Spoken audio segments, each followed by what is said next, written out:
Hello बच्चों, नमस्कार। स्वागत है आप सभी का अपने YouTube चैनल एसबी ट्यूटोरियल में। इसमें आप सभी को आज जो क्लासेस आप सभी के बीच में लेकर आए हैं वो हम क्लास 10th की क्लासेस लेकर आए हैं। सबसे बड़ी चीज, आपको माइंड में ये क्वेश्चन चल रहा होगा कि सर आप क्लास 10th की क्लास रेगुलर क्यों नहीं लेकर आ रहे हैं। कारण ये है कि मुझे 12th की क्लास पे थोड़ा ज़्यादा फोकस करना है, क्योंकि उसका सिलेबस जो है वो ज़्यादा ही बड़ा है और जो 10th का सिलेबस है वो थोड़ा सा कम है। इस वजह से 10th का सिलेबस में तो हम आसानी से ख़त्म कर सकते हैं, लेकिन 12th के सिलेबस में थोड़ा सा हमको ज़्यादा हार्ड वर्क करना पड़ेगा।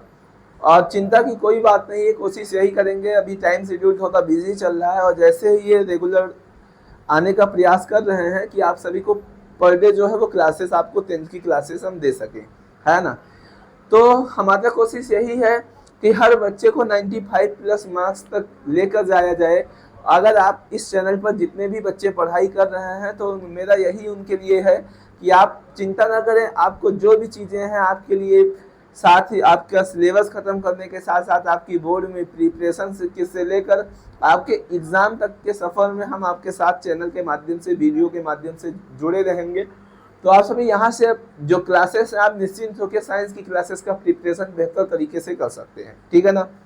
तो इससे कोई दिक्कत नहीं है। और आज जो हम इसमें क्लासेस को लेकर आए हैं, इससे पहले हम लोगों ने लास्ट टॉपिक अवतल और उत्तल दर्पण की पहचान के बारे में पढ़ा था। अवतल दर्पण उत्तल दर्पण की सहायता से प्रतिबिंब के बनाने को पढ़ा था। और आज जो हम लोग पढ़ने वाले हैं वह दर्पण समीकरण मतलब फार्मूले को फाइंड करने वाले हैं, और फोकस दूरी और वक्रता त्रिज्या में जो संबंध होता है उसके बारे में हम पढ़ने वाले हैं। तो इन चीज़ों को आज हम बेहतर तरीके से पढ़ने वाले हैं, ठीक है ना। तो क्लासेस में बने रहिए और क्लासेस का आनंद लीजिए। चलिए हम बात करते हैं नेक्स्ट टॉपिक पर, जहाँ से हमने क्लासेस को ख़त्म किया था। आज वहीं से हम क्लासेस को शुरू करते हैं। और जो सबसे पहले हम लोगों को पढ़ना है वो चिन्ह परिपाटी के बारे में हम लोगों को पढ़ना है। सबसे पहले जो हम लोगों को पढ़ना है इसमें, वो हम लोगों को क्या पढ़ना है, सबसे पहले जो हम लोग इसमें पढ़ेंगे वो चिन्ह परिपाटी के बारे में पढ़ने वाले हैं, ठीक है ना। क्योंकि अगर आपको चिन्ह परिपाटी आप नहीं समझ पा रहे हैं तो आगे चलकर आपको डेरिवेशन तो यहाँ पर ज़्यादा आता ही नहीं है बोर्ड परीक्षा में, लेकिन फिर भी आपको सॉल्व करना तो आना चाहिए। आगे चलकर यही चीज़ें आप 12th में भी पढ़ेंगे तो पहले से पता रहेंगी तो ज़्यादा अच्छी चीज़ें हैं। और लेकिन न्यूमेरिकल्स जब आपको पढ़ना पड़ेगा तो वहाँ पर बिना चिन्ह परिपाटी के आप एक भी न्यूमेरिकल्स लगा नहीं पाएंगे। लगाएंगे आपका न्यूमेरिकल्स जो है वो गलत बार बार हो जाएगा। और किसी भी प्रकार का कोई भी कंफ्यूजन न्यूमेरिकल्स में बनना नहीं चाहिए। न्यूमेरिकल्स इतना ही आसान होता है, क्या ही आपको बता सकते हैं, वो तो जब हम सॉल्व करेंगे तो आपको पता ही चल जाने वाला है। तो हम बात करते हैं चिन्ह परिपाटी के बारे में। आज जो हमारा टॉपिक है वो चिन्ह परिपाटी सबसे पहले हम लोग पढ़ेंगे और यहीं से हम क्लासेस को अपने क्या करेंगे, स्टार्ट करेंगे। हम लोग जो पढ़ेंगे वो चिन्ह परिपाटी के बारे में पढ़ने वाले हैं। किसके बारे में पढ़ने वाले हैं हम लोग, चिन्ह परिपाटी के बारे में पढ़ने वाले हैं यहाँ से, ठीक है ना। चिन्ह परिपाटी के बारे में हम लोग पढ़ेंगे। चिन्ह परिपाटी क्या होता है, जैसे हम लोग दो तरीके के दर्पण को मैंने पढ़ा था। हम लोगों ने एक अवतल दर्पण के बारे में पढ़ा था इस तरीके से, और एक हम लोगों ने इस तरीके से पढ़ा था उत्तल दर्पण के बारे में, ठीक है ना। दोनों पर पहले हम पॉलिश कर दे रहे हैं यहाँ से। इस तरीके से हम अवतल दर्पण पर यहाँ पर क्या कर देंगे, ये हमारा अवतल दर्पण है, अवतल दर्पण पर ऐसे पॉलिश कर देंगे। और ये हमारा क्या है, ये हमारा उत्तल दर्पण है। तो इसी तरीके से हम लोग क्या करेंगे, इस तरीके से हम लोग ऐसे उत्तल दर्पण पर ऐसे पॉलिश कर देने वाले हैं, ठीक है ना। कोई दिक्कत वाली बात नहीं है। अब हम जानते हैं कि क्या होता है। इस तरीके से दर्पण का जो ये मध्य बिंदु होता है ये हमारा ध्रुव होता है, तो इसका भी मध्य बिंदु दर्पण का या ध्रुव हो जाएगा। और हमें पता है कि ये हमारा ऐसे वक्रता केंद्र होता था, यहाँ पर हमारा क्या होता था, फोकस होता था। तो सेम इसमें उत्तल दर्पण में इधर की ओर होता था, यहाँ पर वक्रता केंद्र होता था और यहाँ पर फोकस होता था। ये इतनी चीज़ों को हम लोगों ने पिछली क्लासेस में ऐसे पढ़ा हुआ है। अब करना क्या है इसमें, चिन्ह परिपाटी में हमको बस ज़्यादा कुछ समझना नहीं, चीज़ों को ध्यान देना है कि जब भी इधर का डिस्टेंस को हम लोग लेंगे, ठीक है ना, क्या करेंगे, जब भी हम लोग इधर के डिस्टेंस को लेंगे तो इधर का डिस्टेंस को हम लोग क्या लेते हैं, माइनस साइन लेते हैं, ठीक है ना। और इधर का जो डिस्टेंस होगा, इधर के डिस्टेंस को हम लोग क्या लेते हैं, इधर के डिस्टेंस को हम लोग क्या लेंगे, इधर का जो डिस्टेंस होगा उसे हम लोग प्लस साइन लेंगे। कोई दिक्कत वाली बात नहीं है। इधर की जितनी भी दूरी होगी ध्रुव से इस साइड मीन्स बाएं साइड की जो दूरी होगी उसे हम लोग माइनस लेंगे, और जो दाएं साइड की दूरी होगी उसे हम लोग क्या लेने वाले हैं, प्लस लेने वाले हैं। और साथ ही साथ इसी तरीके से हम लोग क्या करते हैं, इसी तरीके से हम लोग करेंगे क्या कि जो हमारा क्या है, जो हमारा ऊपर की ओर अगर हम बात करें इस तरीके से, अगर ऊपर के डिस्टेंस की बात करें तो ऊपर के डिस्टेंस को हम लोग ऐसे प्लस साइन लेने वाले हैं, और जब अगर हम बात करें नीचे के डिस्टेंस को इस तरीके से, तो जो नीचे का डिस्टेंस होगा उसे हम लोग क्या लेने वाले हैं, माइनस साइन लेने वाले हैं। बात समझे कि नहीं समझे? नीचे के डिस्टेंस को माइनस, ऊपर के डिस्टेंस को प्लस, दाएं साइड के डिस्टेंस को प्लस, बाएं साइड के डिस्टेंस को क्या लेना है, माइनस लेना है। ठीक है ना, बात समझ में आई? अब जैसे कोई वस्तु रखी हुई है इधर, तो हमें पता है कि इधर की दूरी को हम लोग माइनस ले लेंगे, वस्तु की दूरी माइनस हो जाने वाली है। इधर कोई वस्तु इधर तो वस्तु रखी जाएगी नहीं, इधर प्रतिबिंब बनेगा, तो इधर के डिस्टेंस को हम लोग प्लस ले लेंगे। ठीक है ना, तो वो जब आएगा तब हम उस पर अभी बात करते हैं, पहले आप चीजों को समझिएगा। अब इसमें कुछ जरूरी चीजें हैं जो हमको समझना है। जरूरी चीजें क्या है, आइए हम बात करते हैं। ठीक है ना, जैसे अगर हम बात करें कि अगर P हमारा ध्रुव होता है, हमें पता ही है ये जो P पॉइंट है ये हमारा क्या होता है, दर्पण का ध्रुव कहलाता है। और अगर हम बात करें ध्रुव से अगर हम बात करें वस्तु की दूरी की, अगर हम ध्रुव से वस्तु के दूरी की बात करें, तो ध्रुव से वस्तु की दूरी जो होती है हम लोग वो लेते हैं U लेते हैं। क्या लेते हैं, U लेते हैं। अगर हम बात करें ध्रुव से P से प्रतिबिंब की दूरी की बात करें, अगर P से हम लोग प्रतिबिंब की दूरी की बात करें, यहाँ से प्रतिबिंब की दूरी की बात करें, तो प्रतिबिंब की दूरी को हम लोग कितना लेते हैं, V लेते हैं। प्रतिबिंब की जो दूरी हम लोग लेते हैं वो कितना लेते हैं, प्रतिबिंब की दूरी को ऐसे V लेते हैं। बात समझे कि नहीं समझे? अगर हम बात करें P से C तक की दूरी, ध्रुव से वक्रता केंद्र तक की दूरी को, तो हमें पता है वक्रता त्रिज्या कहते हैं। ध्रुव से वक्रता केंद्र तक की जो दूरी होती है उसे हम लोग वक्रता त्रिज्या कहते हैं। ठीक है ना। अगर हम बात करें ध्रुव से मुख्य फोकस तक की दूरी को, ये जो P है और ये हमारा F है, यहाँ से यहाँ तक की दूरी की बात करें तो उसे हम लोग फोकस दूरी कहते हैं। फोकस दूरी को हम लोग किससे लिखते हैं, स्मॉल f से लिखते हैं। समझे कि नहीं समझे बात? और अगर हम बात करें वस्तु की लंबाई, किसकी लंबाई की बात करें, वस्तु की लंबाई की अगर बात करें, तो वस्तु की लंबाई को हम लोग लिखने वाले हैं किससे, वस्तु की जो लंबाई है उसको हम लोग लिखेंगे O से। और अगर यही हम बात करें कि प्रतिबिंब की लंबाई, तो प्रतिबिंब की लंबाई की अगर हम बात करें, तो प्रतिबिंब की जो लंबाई होने वाली है, प्रतिबिंब को लंबाई को हम लोग लिखेंगे किससे, प्रतिबिंब की लंबाई को हम लोग लिखने वाले हैं I से लिखने वाले हैं। तो ये सारी चीजों को ध्यान दीजिए, और अभी ये कैसे वर्क करता है इन सारी चीजों पर हम बाद में बात करने वाले हैं। ठीक है ना। तो अगर हम बात करें अवतल दर्पण के लिए, तो ये हमारा कौन सा दर्पण है, अवतल दर्पण है। ये हमारा कौन सा दर्पण है, अवतल दर्पण है। अगर इस दर्पण की बात करें तो ये हमारा कौन सा दर्पण है, ये हमारा जो है ये दर्पण है कौन सा, उत्तल दर्पण है। तो अगर हम बात करें उत्तल दर्पण के लिए P से C तक की दूरी को हम लोग वक्रता त्रिज्या कहते हैं, तो ये हमारा बात करेंगे उत्तल दर्पण के लिए माइनस होता है। अगर बात करें हम अवतल दर्पण के लिए, तो अवतल दर्पण के लिए प्लस होता है। तो इसको हम चीजों को क्या कर रहे हैं, नेक्स्ट पेज में आप सभी के लिख दे रहे हैं। ठीक है ना, कि अवतल दर्पण के लिए और उत्तल दर्पण के लिए दूरियां क्या होती हैं। ठीक है ना। तो एक बात आप जानकारी में हमेशा के लिए रख लीजिएगा कि अगर हम बात करें वस्तु की दूरी, किसकी दूरी की बात करें, अगर हम बात करें वस्तु की दूरी, जब भी आपको न्यूमेरिकल्स लगाना होगा और वस्तु की दूरी कहे, तो वस्तु की दूरी को आप सभी को हमेशा क्या करना है, माइनस लेना है। जब भी बात करेगा वस्तु की दूरी को, तो वस्तु की दूरी को आप सभी हमेशा के लिए क्या लेने वाले हैं, माइनस लेने वाले हैं, मतलब माइनस ही होगा। ठीक है ना। लेकिन अगर हम बात करें अवतल दर्पण के लिए, अगर हम बात करें अवतल दर्पण के लिए, अवतल दर्पण के लिए अगर हम बात करें, किसके लिए अगर हम बात करें, अवतल दर्पण के लिए अगर हम बात करें इस प्रकार से, अवतल दर्पण के लिए, तो अवतल दर्पण के लिए हमें जो वक्रता त्रिज्या हम लोगों ने पढ़ा है R का मान, और जो हम लोगों ने पढ़ा है फोकस दूरी का मान, और जो हम लोग पढ़े हैं वस्तु की दूरी, ये सब क्या होती हैं, ये सब हमारा जो होगा, ये सब हमारा जो होगा वो ऋणात्मक होने वाला है। ठीक है ना। अवतल दर्पण के लिए हमारा वक्रता त्रिज्या, फोकस दूरी और वस्तु की दूरी जो है वो हमारा क्या होने वाला है, माइनस होने वाला है। प्रतिबिंब की दूरी जो है, अगर प्रतिबिंब की दूरी की बात करें तो वो हमारा माइनस भी हो सकता है, प्लस भी हो सकता है। ये इसमें कंडीशन ये है कि अगर प्रतिबिंब उधर बन रहा है तो प्लस हम ले लेंगे, प्रतिबिंब इधर बन रहा है तो हम लोग माइनस ले लेंगे। अगर प्रतिबिंब पी के उधर बनेगा तो प्लस, अगर पी के इधर बन रहा है तो हम क्या ले लेने वाले हैं, माइनस ले लेने वाले हैं। ठीक है ना।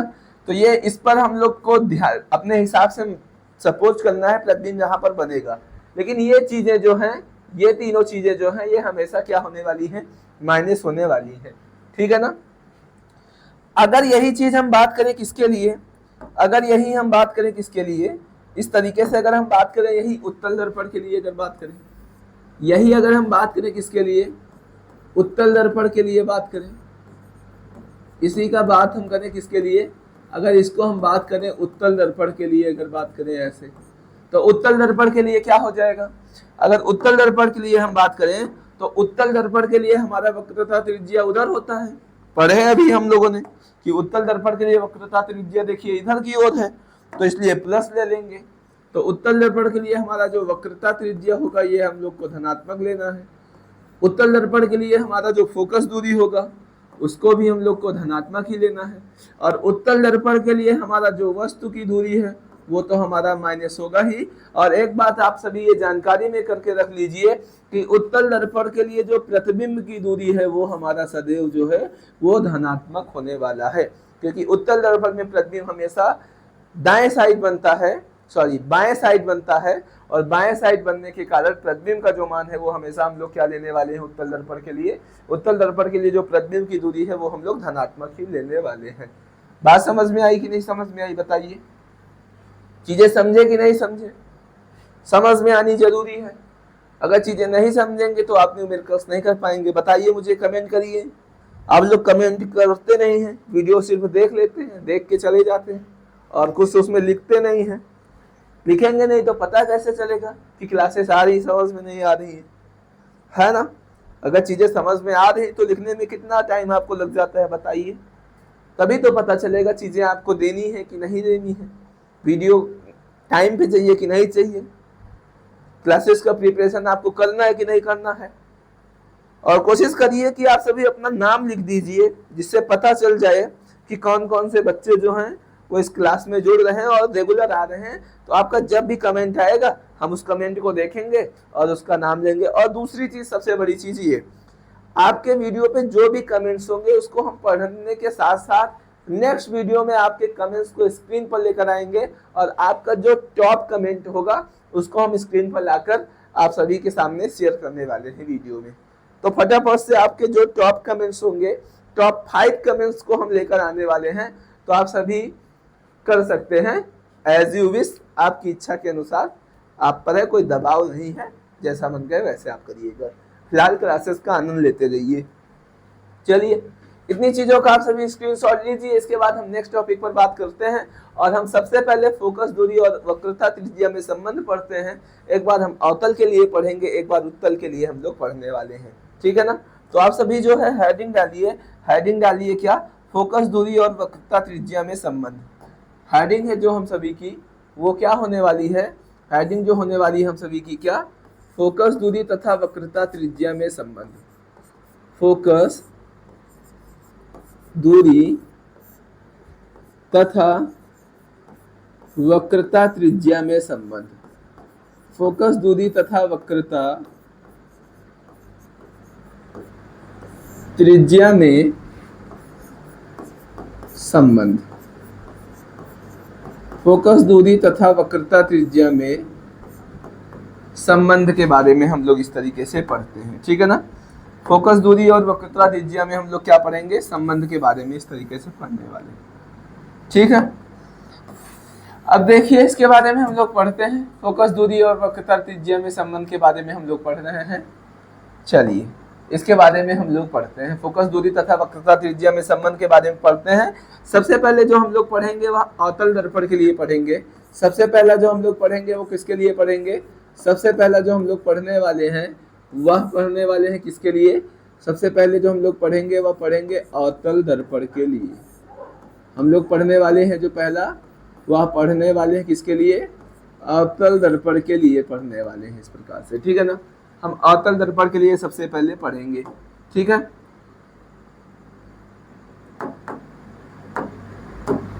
इस तरीके से हम लोग जो पहले पढ़ेंगे वो अवतल दर्पण के लिए पढ़ने वाले हैं। चलिए, तो ध्यान दीजिए चीजों को और बेहतर तरीके से समझने का प्रयास कीजिए कि अवतल दर्पण के लिए हम प्रतिबिंब की रचना को कैसे पढ़ने वाले हैं। ठीक है ना।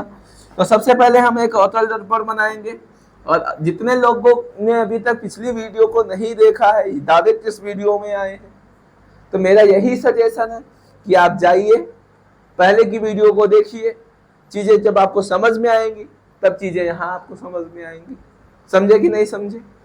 और जितने भी लोगों ने अभी तक चैनल को सब्सक्राइब नहीं किया, चैनल को सब्सक्राइब कर दीजिए, क्योंकि सबसे पहले अगर आप चैनल को सब्सक्राइब करते हैं तो वीडियो जो है सबसे पहले आप तक पहुंचने वाली है।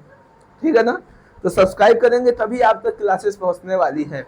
और जल्दी ही मैं इस क्लासेस की जो प्ले लिस्ट है वो बनाने वाला हूं। तो आप सभी को ये जो कांटेक्ट नंबर है, आप सभी ये कांटेक्ट नंबर करके आप सभी कांटेक्ट कर सकते हैं। और फिर जो आपको प्ले लिस्ट है वो हम आपको सेंड भी कर सकते हैं। आप डायरेक्टली कांटेक्ट नंबर के थ्रू आप डायरेक्ट मुझसे जुड़ सकते हैं। आपकी जो भी रिक्वायरमेंट होगी आप बता सकते हैं। आपके लिए ये जो नंबर है वो आपके लिए हमेशा 24 घंटे उपलब्ध है। आप जब भी चाहे इस पर कॉल कर सकते हैं। बट जो टाइमिंग है वो मॉर्निंग 6 से 6 के लिए आप कॉल कर सकते हैं और बाकी का जो समय है वो आप व्हाट्सएप पे मैसेज डाल सकते हैं। तो आपको चीज़ें यहाँ से मिल जाएंगी। जो भी जरूरत होगी वो देखकर आपको पूरी करने का कोशिश किया जाएगा। ठीक है ना।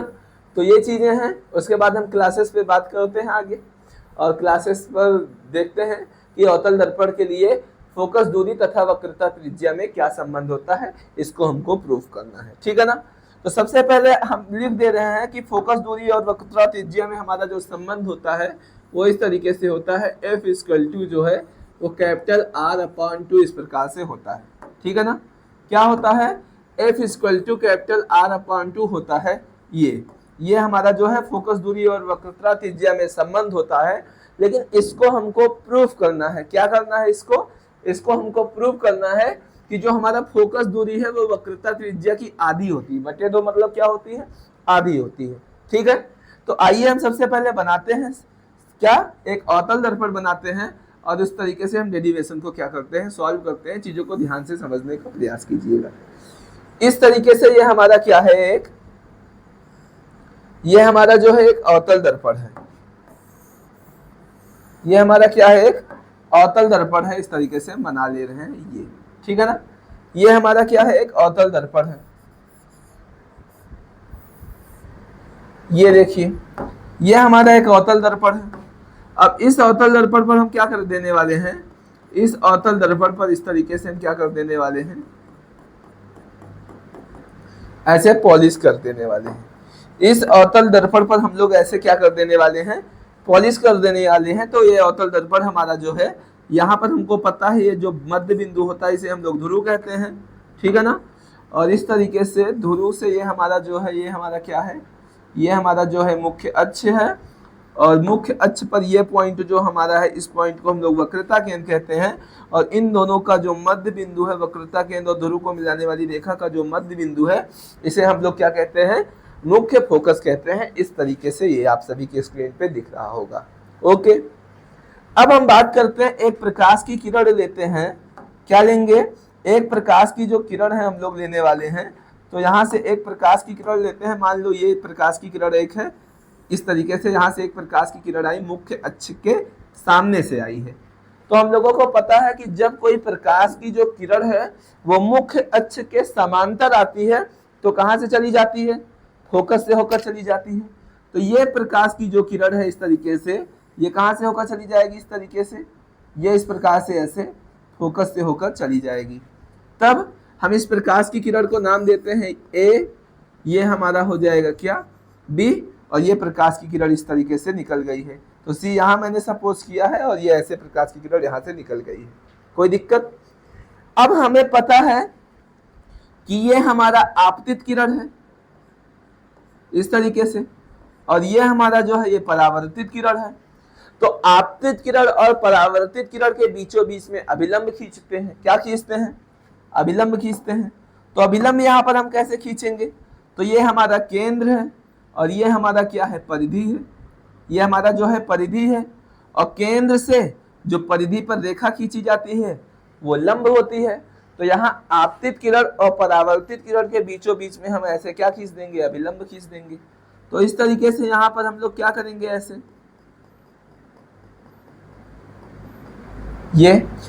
मैंने क्या किया, केंद्र से परिधि पर एक रेखा ऐसे खींच दी। यहाँ पर देखिए, इसे हम लोग अभिलंब बोलेंगे कि नहीं बोलेंगे।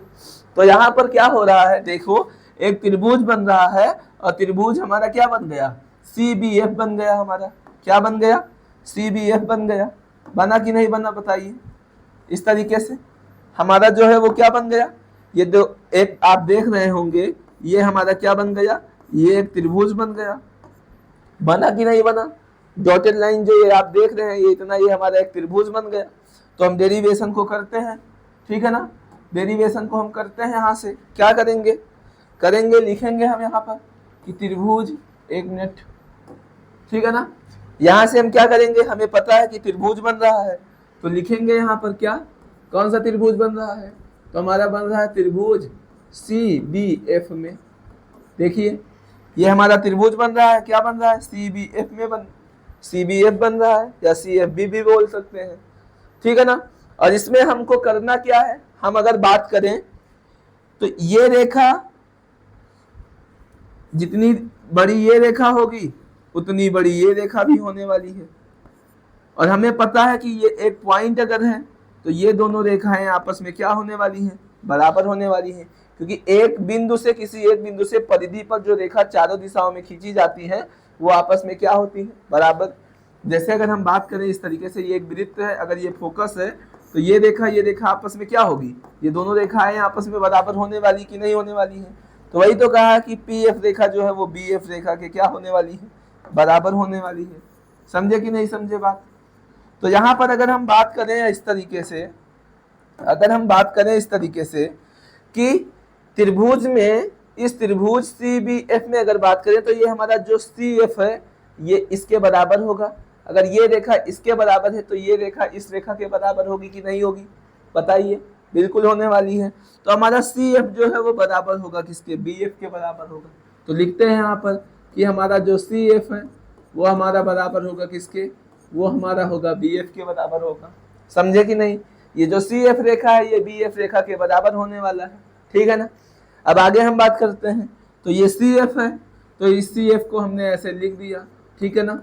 और ये जो अगर हम बात करें ये रेखा इस रेखा के आपस में बराबर है, तो हमारा जो BF रेखा है वो PF के क्या होगी, बराबर होगी।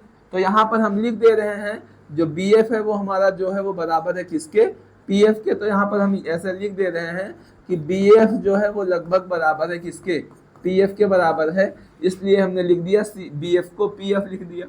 समझे कि नहीं समझे। अब हम क्या करेंगे, अब हम दोनों पक्षों में PF जोड़ देंगे। क्या करेंगे, दोनों पक्षों में PF जोड़ देंगे। क्यों जोड़ेंगे, क्योंकि हम कोशिश करेंगे कि दूरी हमेशा ध्रुव से मेजर करी जाती है।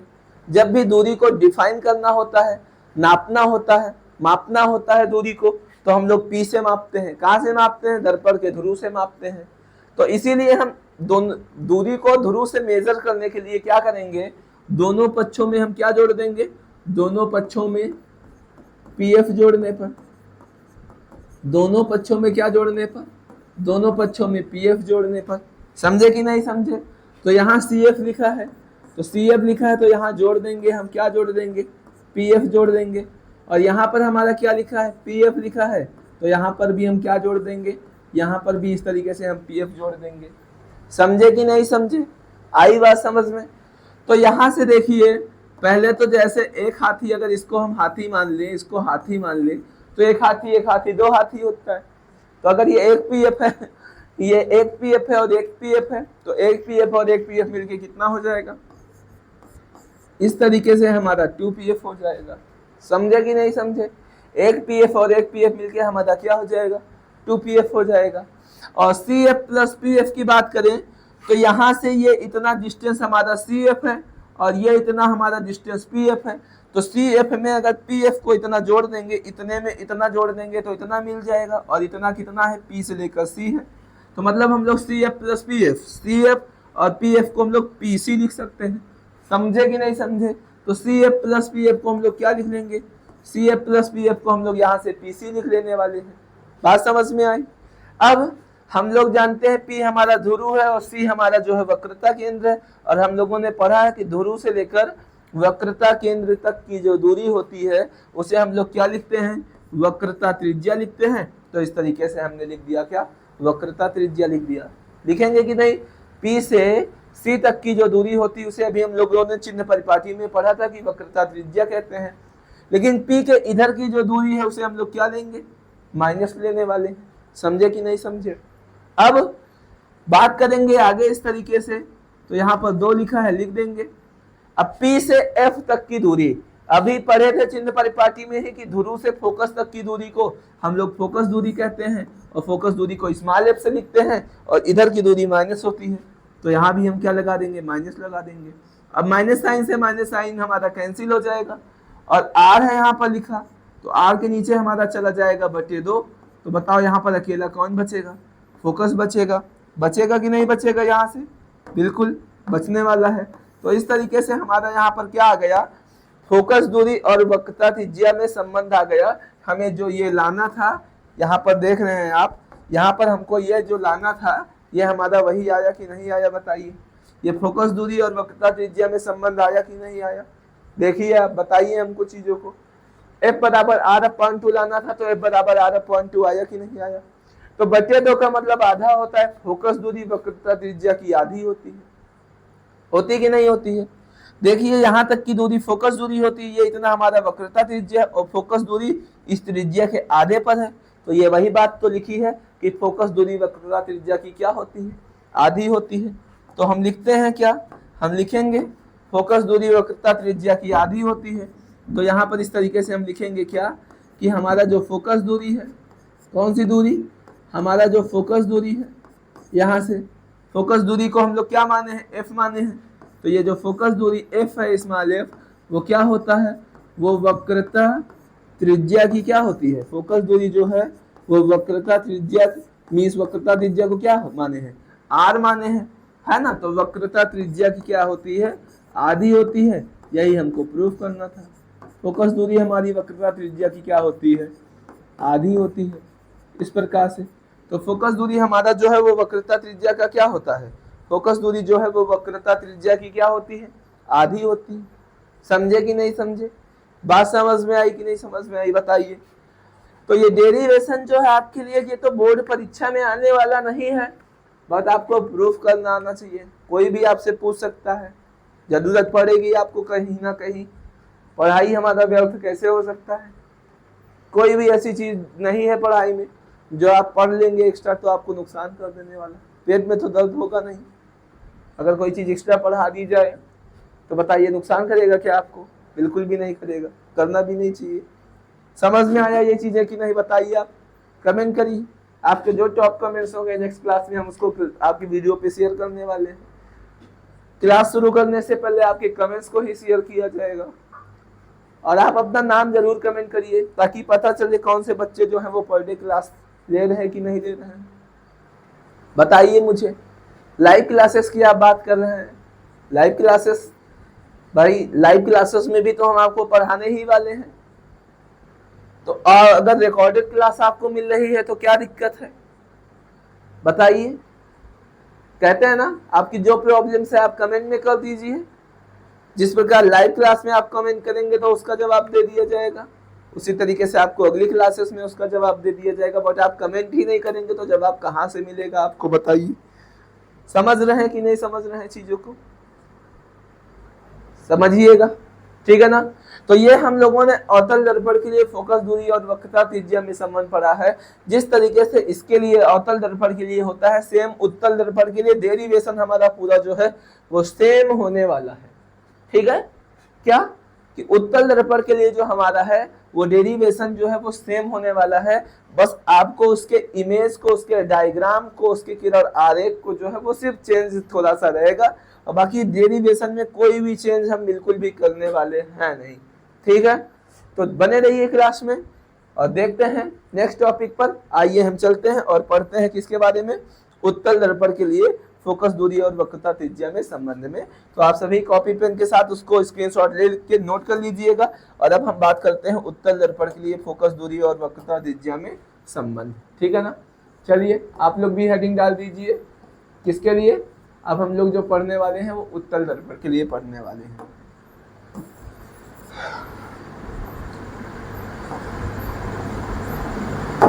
ठीक है, हम लोग पढ़ने वाले हैं किसके लिए, हम लोग पढ़ने वाले हैं उत्तल दर्पण के लिए।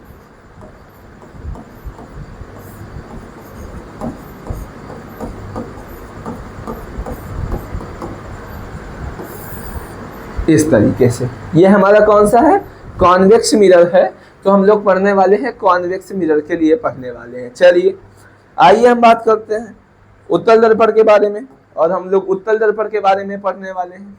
तो सबसे पहले हम लोग करेंगे क्या, यहां से एक उत्तल दर्पण ऐसे बना लेंगे, ठीक है ना। एक मिनट, सबसे पहले हम लोग क्या बनाने वाले हैं, एक उत्तल दर्पण इस तरीके से बनाने वाले हैं। ये देखिए, बताइए बना कि नहीं बना। अभी ये इसे फिलहाल हम दर्पण नहीं बोल सकते हैं, क्यों नहीं बोल सकते आप सभी को पता होगा। जब तक किसी दर्पण पर पॉलिश ना किया जाए तब तक उस दर्पण को हम लोग क्या नहीं बोल सकते हैं, उस दर्पण को हम लोग दर्पण नहीं बोल सकते हैं। तो अब हम इस पर क्या कर देंगे, यहां से इस तरीके से हम इस पर क्या कर देने वाले हैं, ऐसे एक मिनट, इस तरीके से हमने पॉलिश कर दिया इस पर, ठीक है ना। तो पॉलिश कर दिया, पॉलिश करने की वजह से क्या हुआ, इसको हम थोड़ा सा ले चलते हैं, ठीक करते हैं, इसको ठीक करने की जरूरत भी थी। चलिए आइए बात करते हैं हम यहाँ से। तो यहाँ पर ये जो बीचों बीच का जो बिंदु है इसे हम लोग क्या बोलते हैं, ध्रुव बोलते हैं। दर्पण का जो बीचों बीच का बिंदु है उसको हम लोग क्या बोलते हैं, ध्रुव बोलते हैं। बोलते हैं कि नहीं बोलते हैं, बताइए। ध्रुव बोलते हैं। और इस तरीके से ये हमारा जो पॉइंट ये लाइन जो होता है इसको हम लोग मुख्य अक्ष बोलते हैं। तो ये हमारा मुख्य अक्ष है, तो मुख्य अक्ष को हम लोग सी मानते हैं, और मुख्य अक्ष के मध्य बिंदु को हम लोग क्या मानते हैं, मुख्य फोकस मानते हैं। ये तो आपको पता ही है, पिछली क्लासेस में आपको बेहतर तरीके से पढ़ा दिया। नहीं पढ़े जितने लोग, जाइए, मेरा सजेशन है पिछली क्लासेस को देखिए, पढ़ के आइए, तब ये आपको समझ में आएगा। अब हम करेंगे क्या, एक प्रकाश की किरण लेंगे, यहाँ से एक प्रकाश की किरण हम लोग लेंगे इस तरीके से, और यहाँ से सपोज कोई प्रकाश की किरण इस तरीके से ऐसे चलकर आ रही है। तो यहाँ पर कोई प्रकाश की जो किरण है इस तरीके से चलकर आई है, और उस प्रकाश की किरण को नाम दे दिया है क्या, ए और बी नाम दे दिया है। तो होगा क्या, यहाँ पर आप देखिएगा, होगा क्या कि ये जो प्रकाश की किरण आई है ये इस तरीके से टकराने के बाद क्या हो जाएगी, टकराने के बाद ये उधर वापस चली जाएगी, उसी माध्यम में वापस चली जाएगी। क्यों वापस चली जाएगी, क्योंकि पीछे पॉलिश लगा हुआ है, और पॉलिश लगी होने की स्थिति में प्रकाश की किरण दूसरे साइड जा नहीं सकता। अगर चला जाएगा तो परावर्तन कैसे होगा। तो ऐसी स्थिति में हम करेंगे क्या, तो ऐसी स्थिति में हम लोग क्या करने वाले हैं, ये जो प्रकाश की किरण जो टकरा के वापस हो गया है, इस प्रकाश की किरण को हम लोग क्या करेंगे, जो प्रकाश की किरण टकराने के बाद वापस हो गया इसको हम लोग डैश डैश करके ऐसे पीछे की ओर बढ़ाएंगे, ठीक है ना। इसको इस तरीके से हम क्या करेंगे, डैश डैश करके बढ़ाएंगे, ऐसे डैश डैश करके बढ़ाएंगे इसको ऐसे, ठीक है ना। ऐसे हम डैश डैश करके इसको बढ़ाएंगे ऐसे। तो ये जिस पॉइंट से जाएगा वो फोकस पॉइंट से जाएगा। क्या किया मैंने इसमें, समझिएगा। एक प्रकाश की किरण ए बी इस तरीके से आया, और वो क्या हुआ, वो टकरा के वापस चला गया। तो क्या करेंगे कि उस प्रकाश की किरण को जो टकरा के वापस गई उसको हम पीछे की ओर बढ़ाएंगे, तो वो हमारी फोकस से चली जाएगी। सारे कारण तो आपने पिछले वीडियो में पढ़ ही लिए होंगे क्यों ऐसा होता है। अब क्या करना है, करना है कि ये हमारा आपतित किरण है, ये हमारा परावर्तित किरण है, और इन दोनों के बीचों बीच में हमको अभिलंब खींचना पड़ेगा। क्या खींचना पड़ेगा, अभिलंब खींचना पड़ेगा। तो अभिलंब हम कैसे खींचेंगे, आइए हम बात करते हैं। तो हम एक स्केल सबसे पहले ले रहे हैं, ठीक है ना। क्या करेंगे, हम स्केल एक ले रहे हैं, अभिलंब खींचने के लिए। क्यों? क्योंकि लाइन जो है थोड़ा सा इसमें ध्यान से हमको करना है, ठीक है। तो इस तरीके से हम यहाँ से क्या करते हैं कि स्केल लेते हैं ताकि हमारी जो लाइन है वो तिरछी ना हो। तो इस तरीके से हम क्या करेंगे, एक अभिलंब खींचेंगे यहाँ से।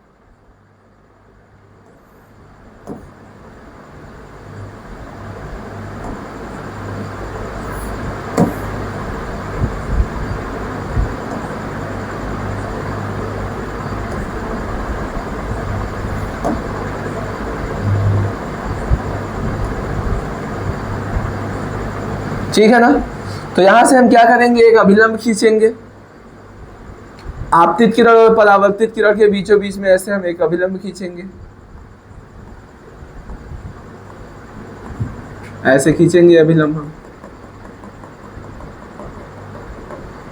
ठीक है ना।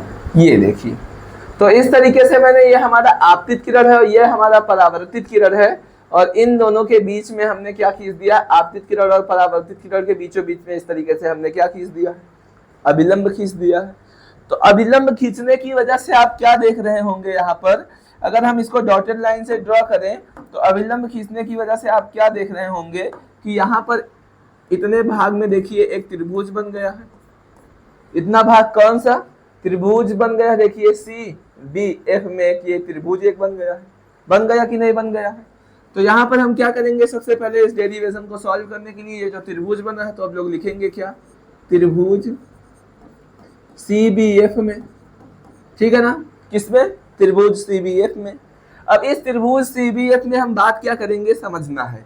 अगर हम बात करें तो ये हमारी जो CF रेखा है, ये CF रेखा है, ये PF के बराबर होगी। क्यों बराबर होगी, क्योंकि फोकस पॉइंट बीच में होता है। अगर कोई 5 सेंटीमीटर की रेखा खींच दें और बीच में ऐसे कोई पॉइंट है तो बताइए 2.5 होगा कि नहीं होगा, बिल्कुल होगा। तो अगर हम यहाँ से ऐसे कोई रेखा खींच दें और ऐसे ये कोई गोले का परिधि है, तो ये बताइए ये रेखा इसके बराबर होगी कि नहीं होगी। तो ये भी हमारा 2.5 ही होगा कि नहीं होगा, क्योंकि एक बिंदु से चारों ओर जितनी भी रेखाएं खींची जाती हैं ऐसे, वो आपस में क्या होती हैं, बराबर होती हैं। होती है कि नहीं होती है, बताइए, होती है कि नहीं होती है, होती हैं, बिल्कुल। तो यहां से अगर हम बात करें क्या, अगर हम बात करें इस CF रेखा की तो ये PF के बराबर होगी।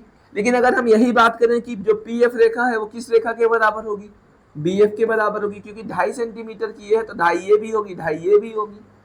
तो CF रेखा जो है, अगर हम बात करें ये CF रेखा की, तो ये बराबर होगी PF के, और PF हमारा जो है वो बराबर होगा किसके, BF का। क्यों, क्योंकि हम त्रिभुज CBF की बात कर रहे हैं, ठीक है ना। तो इसमें क्या होगा, हमारा जो CF रेखा जो ये है, ये CF रेखा जो है, ये हमारे CF रेखा बराबर होगा किसके, हमारी बराबर होगी किसके, BF के बराबर होगा। तो हम लिख देंगे CF बराबर BF के। अब CF जैसे लिखा हुआ है इसको हमने ऐसे लिख दिया।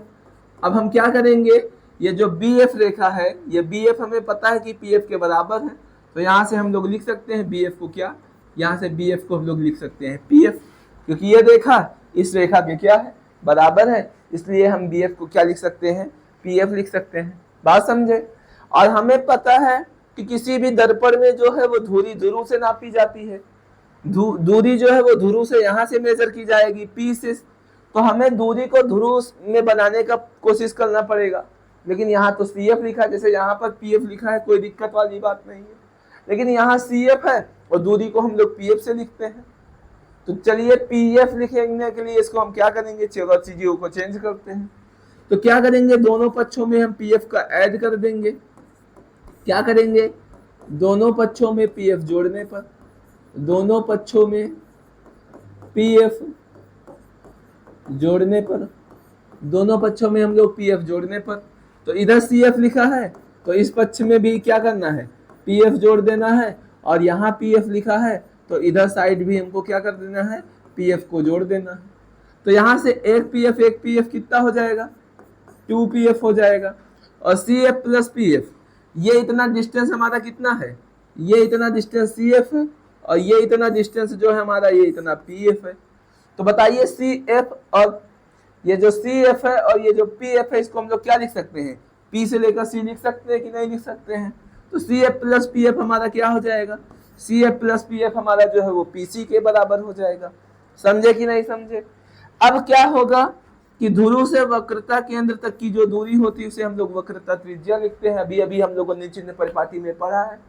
जो लोग अभी 20 में आ रहे हैं, पहले स्टार्ट में जाके चीजों को पढ़िए।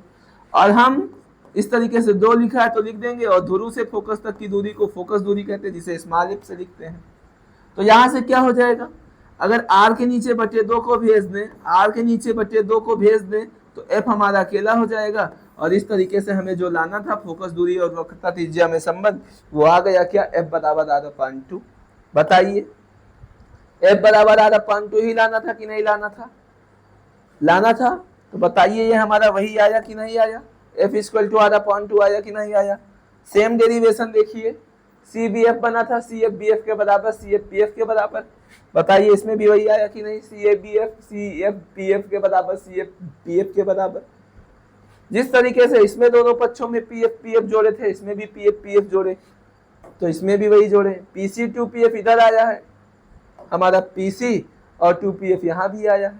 यहाँ r बराबर 2f आया है तो इसमें भी हमारा r बराबर 2f आया है। तो यहाँ से f बराबर r/2 हो गया। तो यही तो है चीजें कि हमको एक्स्ट्रा मेहनत ना करना पड़े, चीजें आसान कैसे बन जाएं, उसको हमको करना था, तो हम लोगों ने किया। तो यहाँ से f बराबर हमारा क्या आ गया, f बराबर r/2 आ गया। बताइए इतनी चीजें आपको समझ में आई कि नहीं समझ में आई? नहीं समझ में आई तो बताइए, हम फिर से समझा देंगे, कोई बड़ी बात नहीं। एक वीडियो इसी पर बनाना होगा, फिर से बना देंगे, कोई दिक्कत वाली बात नहीं। समझे कि नहीं समझे? तो लीजिए आप स्क्रीनशॉट फटाफट से और बताइए मुझे चीजें आपको आई समझ में कि नहीं आई। चलिए अब हम बात करते हैं दर्पण समीकरण के बारे में। नेक्स्ट टॉपिक जो हम लोग पढ़ने वाले हैं वो दर्पण समीकरण के बारे में पढ़ने वाले हैं। और दर्पण समीकरण हमको प्रूफ करने को पेपर में आता नहीं है, इस बात को जानकारी में आप रखिए। लेकिन फिर भी हम अवतल दर्पण और उत्तल दर्पण दो के लिए कंडीशन होता है, तो दो ना पढ़कर हम किसी एक दर्पण के लिए प्रूफ करना सीख ही ले रहे हैं। समझ रहे हैं बात? पेपर के लिए दर्पण समीकरण इंपॉर्टेंट बिल्कुल भी नहीं है, ना ही बोर्ड पेपर में सॉल्व करने के लिए पूछता है, ठीक है। लेकिन फिर भी हम जानकारी के लिए हम लोग क्या करेंगे, हम लोग जानकारी के लिए उसको क्या करने वाले हैं, जानकारी के लिए हम लोग उसको प्रूफ कर लेने वाले हैं। समझ रहे हैं कि नहीं समझ रहे हैं? टाइम दीजिए 1 मिनट का। तो लेकिन फिर भी हम लोग जानकारी के लिए क्या करेंगे, उसको एक दर्पण के लिए तो पढ़ ही लेने वाले हैं कि अगर कभी कोई हमसे पूछ रहा है सॉल्व करने के लिए कैसे ये हुआ, या कहीं जरूरत पड़ ही जाए, तो उस जरूरत पड़ने की वजह से कम हमको सॉल्व करना चीजों को आना चाहिए। ज्यादा शॉर्टकट के चक्कर में ना पड़िए। शॉर्टकट करेंगे तो जिंदगी भी उसी में शॉर्टकट बन जाएगी। अभी आपके लिए लॉन्ग पाथ पे चलना जरूरी है। अभी आप लॉन्ग पाथ पे चलिए। जब लॉन्ग पाथ पे चलने के बाद आपको सारी जानकारी हो जाएगी तो आप खुद ही उसमें से शॉर्टकट करने लगेंगे, ठीक है ना। तो अभी तो आपको चीजों को सीखना है, ब्रॉड में जानकारी लेनी है, ज्यादा से ज्यादा जानकारी लेनी है। अभी ज्यादा शॉर्टकट के चक्कर में मत पड़िए, है ना। ये सब चीजें आपके लिए बाद के लिए काम करने वाली हैं। अभी आप चीजों को जानकारी लीजिए, जितनी ज्यादा जानकारी आपको मिल जाए उतनी ज्यादा जानकारी लीजिए। अन्यथा क्या कर लेंगे, 10th पास हो जाएंगे, 10th पास करके क्या कर लेंगे बताइए। नंबर लाने से कोई मतलब नहीं है। 60% नंबर लेने वाला गवर्नमेंट जॉब में जा रहा है, आप 96 लाकर आप नहीं पा रहे हैं। तो नंबर इतना ज्यादा इंपॉर्टेंट नहीं है, लेकिन फिर भी अगर हम पढ़ाई कर रहे हैं तो हमको एक सम्मानजनक नंबर लेकर आना है कि हमने पढ़ाई जो की उसको दिखाना तो पड़ेगा ही। लेकिन साथ ही साथ नंबर लाने के साथ साथ जानकारी को ज्यादा से ज्यादा लीजिए, आगे चलकर आपको बहुत ज्यादा उपयोग में आने वाली है। तो चलिए हम बात करते हैं दर्पण समीकरण के बारे में। तो आप सभी भी कॉपी पेन निकालिए और हेडिंग डालिए क्या, दर्पण समीकरण, ठीक है ना। और इसको हमको 2 दर्पण के लिए पढ़ना है, एक अवतल दर्पण के लिए और एक उत्तल के लिए हमको पढ़ना है। तो फिलहाल हम एक दर्पण के लिए आपको प्रूफ कर सिखा दे रहे हैं और पेपर में डेरिवेशंस आते नहीं हैं, ठीक है ना। तो दर्पण समीकरण जो हमारा होता है वो क्या होता है, हम पहले आप सभी की स्क्रीन पे लिख दे रहे हैं, वह हमारा होता है 1/f equal to 1/v plus 1/u, इस प्रकार से होता है। और इसको हम लोगों को क्या करना है, 1/f equal to 1/v plus 1/u को हम लोगों को प्रूफ करना है। समझे क्या करना है, दर्पण समीकरण यही होता है, इसको हम लोगों को प्रूफ करना है कि ये कैसे आता है। तो इसमें पहली हेडिंग आप सभी हम लोग पढ़ने वाले हैं, जो वो किसके लिए पढ़ने वाले हैं, वो हम लोग पढ़ने वाले हैं अवतल दर्पण के लिए। हम लोग जो पहला पढ़ेंगे वो पढ़ेंगे किसके लिए, अवतल दर्पण के लिए पढ़ेंगे। तो इस तरीके से आप सभी हेडिंग डालिए, पहला जो हम लोग पढ़ने वाले हैं वो किसके लिए पढ़ने वाले हैं, हम लोग पढ़ने वाले हैं अवतल दर्पण के लिए। किसके लिए पढ़ने वाले हैं, अवतल दर्पण के लिए पढ़ने वाले हैं। तो इस तरीके से आप सभी हेडिंग डाल दीजिए और अवतल दर्पण के लिए हम चीज़ों को पढ़ते हैं। तो सबसे पहले हम लोग क्या करेंगे, सबसे पहले हम लोग एक अवतल दर्पण बनाने वाले हैं, बिल्कुल ठीक है ना। यहाँ से हम लोग क्या करेंगे, एक अवतल दर्पण इस तरीके से, एक बेहतर तरीके से एक अवतल दर्पण यहाँ पर बनाने वाले हैं, ठीक। तो इस तरीके से एक अवतल दर्पण हम लोग क्या करने वाले हैं, एक अवतल दर्पण यहाँ से हम लोग इस तरीके से बनाएंगे और इस पर हम लोग एक साइड क्या कर देंगे, एक साइड इस अवतल दर्पण पर हम लोग ऐसे क्या कर देने वाले हैं, ऐसे हम लोग पॉलिश कर देंगे, ठीक है। इस तरीके से हमने क्या कर दिया, पॉलिश कर दिया। अब हमें पता है कि किसी भी दर्पण का जो मध्य बिंदु होता है वो ध्रुव होता है कि नहीं होता है, बताइए। तो इस तरीके से ये दर्पण का जो मध्य बिंदु है इसे हम लोग क्या मान लेंगे, दर्पण के मध्य बिंदु को ध्रुव मान लेने वाले हैं।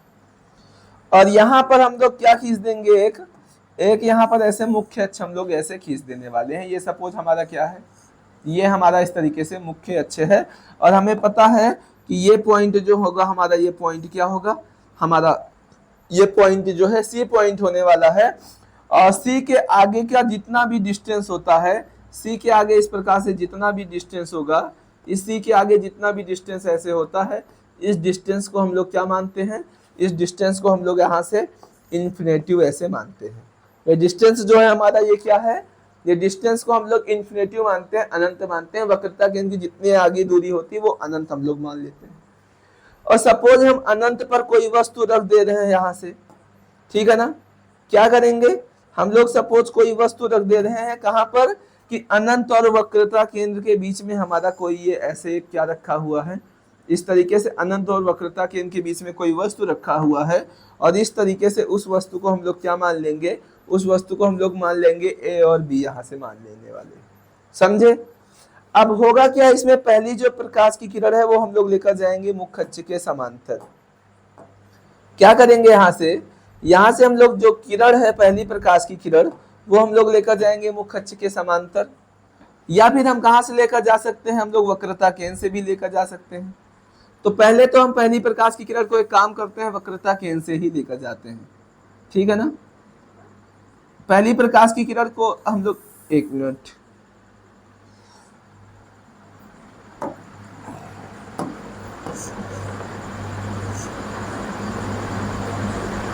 ये रहा, हम लोग इस तरीके से माने कि सपोज ये हमारा क्या रखा हुआ है, यहाँ पर हमारा जो है इस तरीके से वस्तु रखा हुआ है और इस वस्तु को हमने यहाँ सपोज क्या मान रखा है, ए और बी ऐसे मान रखा है। अब यहाँ से क्या करेंगे, पहली प्रकाश की जो किरण है वो लेकर जाएंगे, सपोज वक्रता केंद्र से लेकर जाएंगे। कहाँ से लेकर जाएंगे, ऐसे वक्रता केंद्र से लेकर जाएंगे। तो हमें पता है कि जब कोई प्रकाश की किरण वक्रता केंद्र से जाता है तो दर्पण से टकराने के बाद उसी दिशा में वापस आ जाता है। मतलब जिधर से प्रकाश की किरण गई है टकराने के बाद वो उसी डायरेक्शन में वापस चला जाएगा, समझे कि नहीं। तो इसी तरीके से हम दूसरे अगर प्रकाश की किरण की बात करें, तो ऐसे हम दूसरे प्रकाश की किरण को लेकर जाएंगे, ठीक है ना। तो दूसरे प्रकाश की किरण की अगर हम बात करें तो दूसरे प्रकाश की किरण को हम दर्पण के ध्रुव से ऐसे लेकर जाएंगे, प्रकाश की किरण को दर्पण के ध्रुव से ले जाएंगे। जितना कोण बना के ये जाएगी उतना ही कोण बना के ये क्या हो जाएगी, वापस चली जाएगी इस प्रकार से। जितना कोण बना के ये प्रकाश की किरण जाएगी उतना ही कोण बना के ये इस तरीके से वापस चली जाएगी, समझे कि नहीं। तो इस तरीके से ये प्रकाश की जो किरण है ये टकरा इधर को गई और ये टकराने के बाद इधर को आई। तो अब प्रतिबिंब कहाँ पर बन रहा है, देखने की बात ये है कि जो प्रतिबिंब बन रहा है वो किस पोजीशन पर बन रहा है। जो हमारा प्रतिबिंब बन रहा है वो किस पॉइंट पर बन रहा है, इसके बारे में हम बात करते हैं कि जो प्रतिबिंब बन रहा है वो कहां पर बन रहा है, इसके बारे में आइए हम बात करते हैं। ठीक है ना। चलिए, तो अगर हम प्रतिबिंब को देखें तो ये प्रकाश की किरण इधर गई है, दर्पण से टकराने के बाद ये वापस जा रही है, ये प्रकाश की गई किरण गई है, टकराने के बाद वापस जा रही है। तो दोनों टकराने के बाद अगर हम बात करें तो प्रकाश की जो किरण है ये यहाँ पर मिल रही है। कहाँ पर मिल रही है? इस पॉइंट पर मिल रही है। तो जहां पर मिल रही है वहीं पर ऐसे क्या बन जाएगा, वहीं पर इस तरीके से क्या बन जाएगा, प्रतिबिंब बन जाएगा। यहाँ पर बी ऊपर है तो यहाँ पर बी नीचे है और ए किधर होगा, ए ऊपर होगा, और इसे हमने मान लिया ए डैश और बी डैश, इस तरीके से मान लिया। तो अवतल दर्पण में जो प्रतिबिंब हमारा बन रहा है वो इस तरीके से उल्टा बन रहा है। आप सभी को दिख रहा होगा, बिल्कुल दिख रहा है कि नहीं दिख रहा है, बताइए। दिख रहा है। चलिए, अब हम इसके डेरिवेशन को करते हैं कि किस तरीके से इसके डेरिवेशन को हम लोगों ने किया। इस तरीके से इसके हम डेरिवेशन को पढ़ते हैं और बात करते हैं कि किस तरीके से इसका जो डेरिवेशन हुआ है वो इसका डेरिवेशन इस तरीके से यहाँ से हुआ है। ठीक है ना, इसके बारे में हम लोग पढ़ते हैं। चलिए, तो हम बात करते हैं इस डेरिवेशन में। तो सबसे पहले अगर हम बात करें यहाँ से इसके प्रूफ की, तो इसके प्रूफ करने के लिए इसमें हम देखेंगे कहाँ कहाँ पर कौन कौन सा एंगल जो है वो मतलब त्रिभुज ट्रायंगल जो है वो बन रहा है। तो आइए हम बात करते हैं। तो अगर हम बात करें यहाँ से तो चीजों को अगर हम हाईलाइट करके लिखें, हाईलाइट करके लिखें तो क्या लिख सकते हैं कि अगर हम त्रिभुज की बात करें तो त्रिभुज हमारा कहाँ कहाँ पर बन रहा है, आइए देखते हैं। तो एक त्रिभुज तो हमारा ये बन रहा है, देखिए ए बी सी, एक त्रिभुज हमारा ये बन रहा है ए बी सी, और एक त्रिभुज हमारा क्या बन रहा है, एक त्रिभुज हमारा ए बी सी बन रहा है, और एक त्रिभुज हमारा कौन सा बन रहा है, ए डैश बी डैश सी। ये देखिए बन रहा है कि नहीं बन रहा है। तो दो त्रिभुज हमारे ये बन रहे हैं। और कौन सा त्रिभुज बन रहा है, अगर और इसी तरीके से हम बात करें, तो इसी तरीके से अगर हम बात करें इस तरीके से, तो और त्रिभुज की बात करें तो एक त्रिभुज हमारा ये बन रहा है पूरा ए बी पी, ये पूरा वाला त्रिभुज देखिए ये बन रहा है, और एक त्रिभुज हमारा ये बन रहा है ए डैश बी डैश पी। ये देखिए ये त्रिभुज बन रहा है, और ये कि ये हमारा ये जो है ये बड़ा वाला त्रिभुज ऐसे बन रहा है। ठीक है ना। तो इसको हाईलाइट करके मैंने लिखा है, चीजें साथ में आप करते चलिए तभी आप सीख पाएंगे।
तरीके से बताइए, खड़े भुजा की तुलना खड़ी भुजा से हो गई कि नहीं हो गई?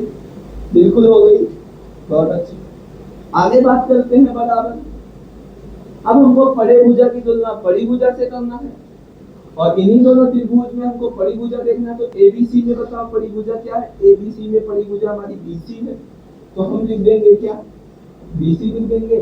तो इस तरीके से बीसी लिख दिया। और बताइए ए डैश बी डैश सी में पड़ी भुजा कौन सी है? तो ए डैश बी डैश सी में जो पड़ी भुजा है वो हमारी ए डैश सी है, तो यहाँ पर हम लिख देंगे ए डैश सी लिख देंगे। बात समझे कि नहीं समझे? समझ में आना ही तो जरूरी है चीजों को। कितने बेहतर तरीके से ये डेरिवेशन कंप्लीट हो जाएगा, आपको पता भी नहीं चलेगा और साथ जैसे कर रहे चीजों को समझिए। अभी अभी मैंने बताया था कि दूरी हमेशा ध्रुव से मेजर करके लिखी जानी चाहिए, लेकिन यहाँ दूरी तो BC ए डैश सी लिखा है, तो इसको बना लेते हैं। क्या दिक्कत है? कैसे बनाएंगे? यहाँ पर लिखा हुआ AB बटे में ए डैश बी डैश लिखा हुआ, तो लिख देंगे। अब BC की बात करें अगर यहाँ से हम, तो ये इतना हमारा क्या है? यहाँ पर देखिए, अगर यहाँ से हम बात करें BC की बात करें, एक मिनट, ये AC ए डैश सी हो गया, सॉरी यहाँ पर BC ABC में पड़ी भुजा क्या है हमारी? ABC में पड़ी भुजा AC है और यहाँ पर हम लोगों ने BC लिख कर दिया, सॉरी इसको थोड़ा सा सही कर लीजिए। ये BC नहीं है, यहाँ पर पड़ी भुजा हमारी जो है वो AC होने वाली है। यहाँ पर AC है ना पड़ी भुजा, ये ठीक है ना, पड़ी भुजा AC है, इसमें हम लोगों ने इसको BC मान दिया था, कोई दिक्कत उसके है नहीं। अब इसी को हम कन्वर्ट करते हैं, तो यहाँ पर दूरी को हम लोग ध्रुव से लिखना चाहेंगे। तो इधर समझिएगा, हमारे पास ऐसा डिस्टेंस है, ये हमारा P है, बीच में हमारा C है और ये हमारा जो है A है। यहाँ पर इसको 3 पॉइंट में मैंने ऐसे डिवाइड कर रखा है, ठीक है। और हमको AC डिस्टेंस पता है कि ये हमको AC पता है और हमको P से लिखना है, तो ये इतना हमारा बताइए कितना है? AC है। और टोटल डिस्टेंस कितना है? टोटल हमारा PA है, टोटल हमारा PA है और हमको सिर्फ इतना पता है, इतना पता नहीं है। तो ऐसा मान लेगा हमारे पास कुल कितनी जमीन है? P से लेकर A तक की जमीन है, तो हम कितनी जमीन मिली है? AC जमीन मिली है। तो AC सिर्फ मिली है, तो इसका मतलब PC बेस डाला गया है, तो बेस दिया है तो कम हो जाएगा, मतलब माइनस हो जाएगा। तो जब माइनस हो जाएगा तो टोटल PA जमीन है, PA में से PC माइनस कर दिया गया, ये इतना बेस दिया गया, तो कितना बचेगा? AC बचेगा, तो बराबर AC के हो जाएगा। तो अगर हम बात करें AC को, तो AC को हम लोग लिख सकते हैं कितना? PA माइनस PC लिख सकते हैं। तो बताइए यहाँ से हम AC को अगर हम PA माइनस का PC लिख दें तो कोई दिक्कत है क्या? बिल्कुल भी नहीं होगी। तो इसको हम रफ कर दे रहे हैं। नहीं समझ में आया तो एक बार फिर से बैक करके देख लीजिए, आ जाएगा डिस्कशन। आगे बात करते हैं यहाँ पर, अगर हम A डैश C की इसी तरीके से बात करें, A डैश C की बात करें, इसको भी अगर हमको P के फॉर्म में बनाना है तो कैसे बनाएंगे? इसको भी लिखते हैं। तो ये हमारा P है, ये हमारा A डैश है और ये हमारा जो है C है, और यहाँ A डैश C को हमको करना है। तो ये बताइए, ये इतना A डैश C है, इतना बचा है सिर्फ, तो A डैश C किसके बराबर हो जाएगा? टोटल कितना है? P से लेकर C तक है।